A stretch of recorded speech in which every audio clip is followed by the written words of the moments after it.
Wala pang bumbero. Nabulabog ng mga gwardya pa lamang ng establishmento ang inabutan namin sa fire scene.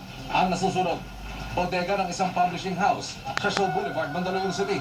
Maya-maya pa, naulinigan na ang sirena. Pero ang unang fire truck na aming nakita, lumagpas dahil hindi tanaw sa main road ng fire scene. Kayo ba yun, Siyet?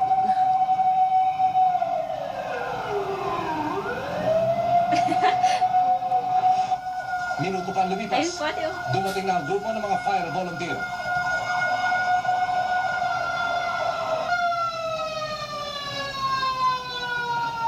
Dito siya sure. Sniper to. Sniper.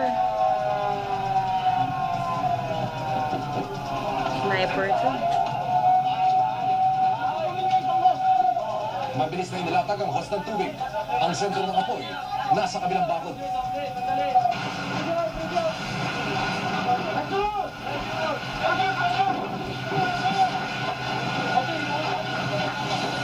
Dito ka sa...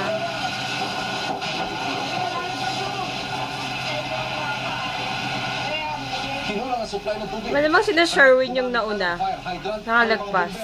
dahil ang apoy, palaki na lang palaki.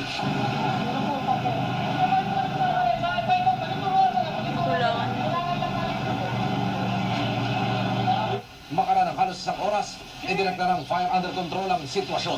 Oo, nahirapan kami. Tsaka tambakan na naman ang Sawa ko kahoy. yan. Sa ilalim eh. May positive alarm na malaki na yung apoy sa ilalim. Sa anong alarma po tayo mabot? First alarm lang.